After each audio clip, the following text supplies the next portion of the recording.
This time we'll have our city treasurer's report. November 4th, 2021, total investment $512,985,409.11. Total cash on hand $13,016,024.50. Grand total $526,001,433.61. Submitted by Dwayne Sims, City Treasurer. An issue. I would like to point out that the city received $25 million from the American Rescue Plan, as well as they still have funds left over from the CARES Act, and the city can work with the Newcastle County to receive some of the funds that they also received. And so the city has absolutely... Treasurer's report. November 4th, 2021, total investment $512,985,409.11. Total cash on hand $13,016,024.50. Grand total $526,001,433.61. Submitted by Dwayne Sims, City Treasurer. The water issues and then disaster on Riverside. I will put my personal business out there to say that I applied for the Delaware COVID, that everyone's sharing the resources to apply if you need. Well, I've been on the waiting list since July, and that includes utilities as well. I also have an eviction notice. I just got back to work last month. Besides the fact, it's been about 4 months. So I want you guys to keep that in mind from my personal experience, that when you're handing out these resources, these are not emergency resources. I also have a hose running from my house to my neighbor because her water is shut off. So we're sharing water. Okay, so I just want to make that so for those who don't think it's not real, it's very real.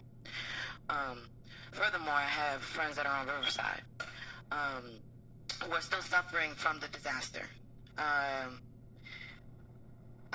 think about Healthy Homes, right? And the mold that grows. Her basement was filled with water, and she's still not done cleaning it. This is just the first I'm thinking off the top of my head, and she's still not done cleaning it. But after that, the work that it comes in to make sure that that home doesn't become dangerous to those who live there. What type of work is being done to ensure that for those houses to be assessed, for those who don't have homeowners insurance or renters insurance, what's being done to be assessed? And I know that some of the places like Kingswood and other places are doing a great job. The community's doing a great job to make sure that the community has what they need. Our next speaker is D. Marque Hall.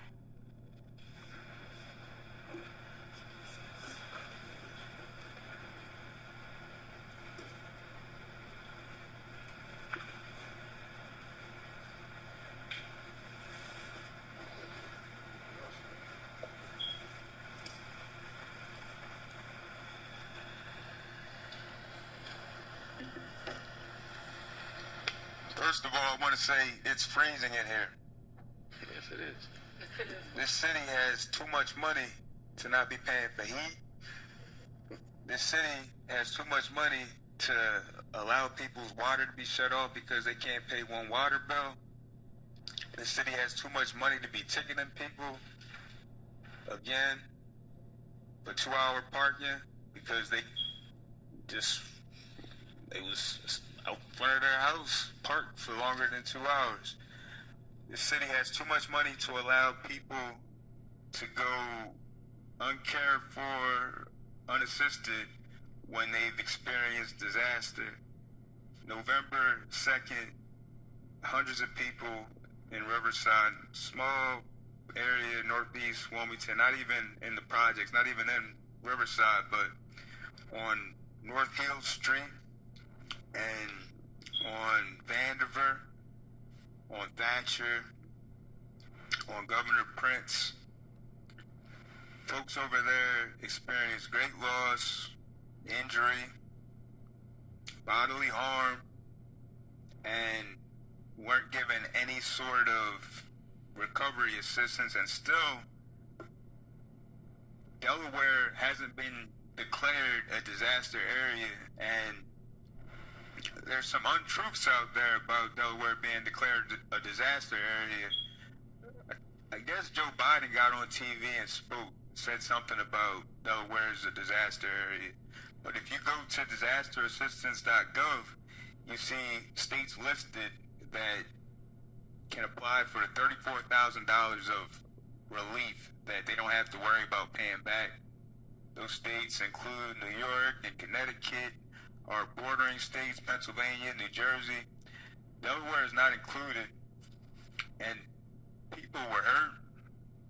People lost a lot, and $34,000 isn't enough money for a lot of folks that have been paying out of pocket to make sure that they have what it is that they should have, what it is that they paid for. These are hardworking people, homeowners that could use some help from this very, very wealthy city that can't afford to pay for heat, I guess. It just doesn't make sense. I mean, seriously, why isn't the heat on right now? Why are we're wearing coats in here? Why are we evicting people that don't need to be evicted? Why are we? It doesn't make sense. We're going to hear a person.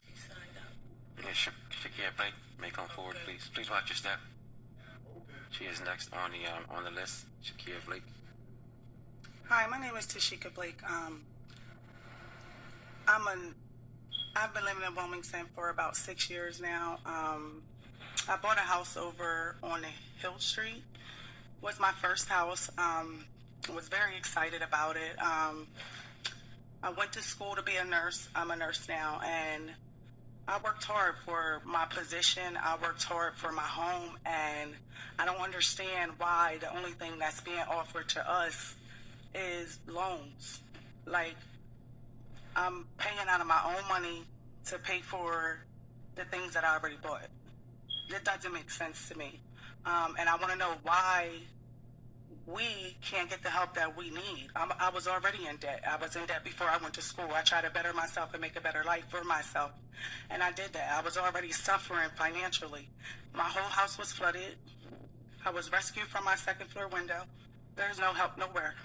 Like, I'm trying to do what I need to do on my end, but I have nobody backing me up.